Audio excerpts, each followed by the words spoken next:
What's up, guys? This video is going to be a video of some of my favorite underrated comedies, and I could have done a video showing like The Big Lebowski and Dazed and Confused and Annie Hall and all them, but I figured that nobody wants to hear a bunch of movies that already get so much recognition and everybody knows about.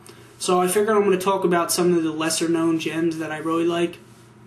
And the first one I'm going to show you might think is not underrated at all, but I would definitely say that, the general movie population that likes comedies don't know about this movie, and that's 98's Rushmore, Jason Schwartzman and Bill Murray, and just the whole premise of the dynamic between the relationship of Bill Murray and Jason Schwartzman and the teacher is very interesting, and you would think it's so ridiculous for a middle-aged businessman and a middle school kid to be really best friends, but in this movie you really buy it, and I would just check this out, definitely. The next one is from, I think, 99, and that's Election with Reese Witherspoon and Matthew Broderick. And Matthew Broderick is a high school teacher who all the kids like, and Reese Witherspoon is like this goody-goody who's running for class president. And I think he rigs the election so that she doesn't win, but he gets caught, and he gets himself into a whole bunch of shit and ruins his life, basically. This is definitely a funny black comedy. I would definitely check this out. The next one is a childhood favorite of mine, and it's got one of my favorite actors in it, and that's Randy Quaid, and I think it's from 93. It's Freaked. This is a VHS copy.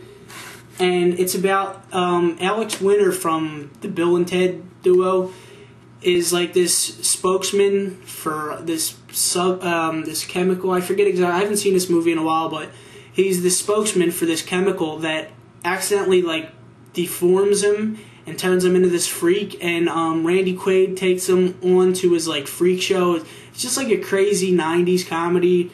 And it's just I think I heard the producer got fired when the studio saw this because they said the movie was way too weird, and it definitely is weird, but childhood classic, and I'm definitely going to be, it's a movie that I'm going to show my kids if I ever have kids. The next one is one of Martin Scorsese's lesser known movies, definitely underrated, and it's 1986's After Hours. And the whole movie is very Kafkaesque, where it's just one big nightmare of things that go wrong and surreal. It's a very surreal 80s movie. It's definitely Scorsese's movie that has the most 80s feel to it. It's just a nightmarish, I don't know how to explain it, but check this out. The next one is definitely an underrated Bill Murray movie, and this one also has Randy Quaid in it, and it's 1990's Quick Change. And it's a movie about they rob a bank, and the robbing the bank it takes place in the first 5 minutes of the movie, but the whole movie is about them trying to get out of New York City and get on a plane while the cops are chasing them and stuff like that.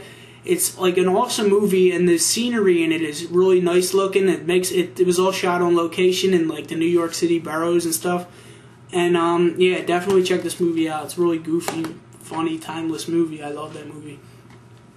The next one is Ruthless People with Danny DeVito and Bette Midler.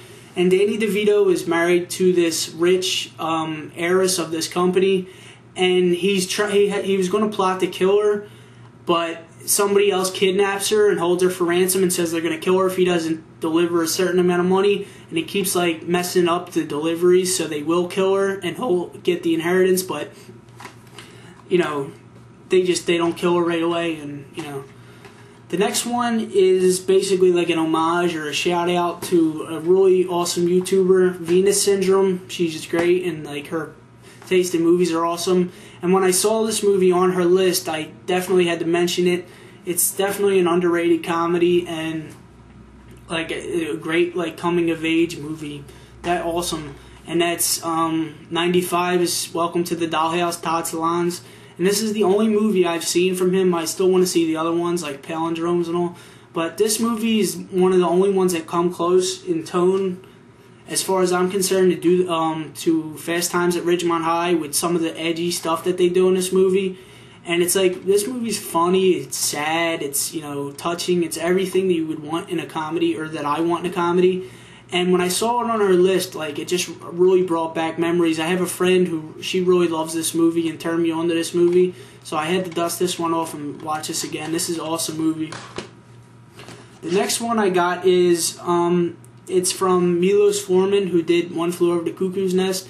And this is one of my favorite movies of all time because it's not a comedy per se, but the performances of Woody Harrelson and Courtney Love are just like, they're like funny, and you know, it's a really black comedy.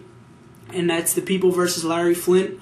And this movie is like a movie about freedom of speech and just it's kind of inspiring and sad as well, about this guy who just, he has all these beliefs, but all these bad things keep happening to him one after another, and he should have just given up a long time ago, but he keeps fighting for what he believes in. And you know, probably a lot of people already know who Larry Flint is, and this is just an awesome, definitely I think underrated movie. I would have to check that out. The next one I think is definitely underrated. This is one I grew up with, and I love this movie. I rented it initially because I saw John Goodman on the cover. And this cover I have is different. This is the Italian import, and this is 1993's Matinee. And John Goodman's on the American cover, but that DVD is really hard to find.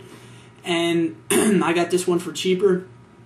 But anybody who loves movies and like the movie atmosphere will definitely appreciate this. It's about John Goodman's this like Hitchcock type of producer in the 50s who turns out all these B movies, but he's trying to improve the way people experience cinema, and he like installs all these gadgets and things in the theaters.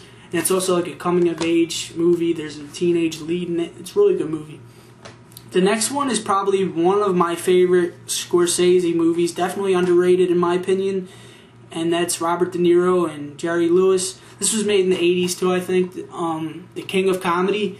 And Robert De Niro's character is this deranged, you know, delusional comedian, Rupert Pupkin, who he spends more time thinking and like fantasizing about how he's going to be famous rather than writing his jokes. And it's like a funny version of Taxi Driver, and Jerry Lewis plays this Johnny Carson type of talk show host where De Niro kidnaps him to try and get on the show. Definitely a great dark comedy. The next one I saw, this is a movie I saw before I knew who like directors were and everything. And after I saw this movie, years after, I saw Harold and Maude, and that turned me on to Hal Ashby, 1973's Last Detail. And this is like a road movie. It's about Jack Nicholson and some other guy and Randy Quaid. Jack Nicholson and the other guy are transporting Randy Quaid, who's like this prisoner. They're all in the Navy, and they're transporting him to the jail where he's about to go to jail for 8 years. But on the way, they want to show him a good time. And it's just like an awesome movie where if you really like the characters, if you like Jack Nicholson, you're going to love this movie. This is one of my favorite movies of all time. Definitely underrated in my opinion. The next one is, I think, Ron Howard's most underrated movie, and that's 1982's Night Shift with Henry Winkler and Michael Keaton. And Henry Winkler works at this mortuary where one night this pimp comes in dead, and he meets the hooker who is also a tenant in his building, and they team up with Michael Keaton and him to like run their own pimp whore business. And it's just so funny. Like, Michael Keaton's character is so charismatic in this movie that it's definitely up there with Beetlejuice as far as his best performance. I think this is like so overlooked. I don't hear anybody talking about this, but I would definitely check this out. And the last one is probably like my favorite Woody Allen movie.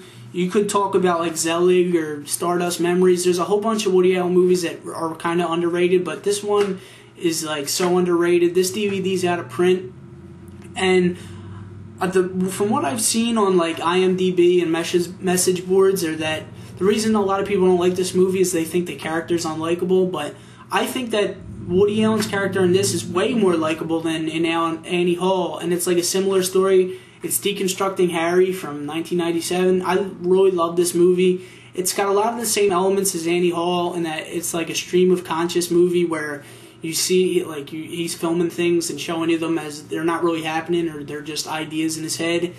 And you know, I really love this movie. If you like Woody Allen, you got to check this movie out. So that does it for my list of my favorite underrated comedies. And the reason that this took so long is because I've been watching a lot of I had to rewatch all these movies, and I wanted to rewatch some other ones for the action list that I'm going to be doing and the horror list. So stay tuned and check those out, and I hope you enjoy all my videos.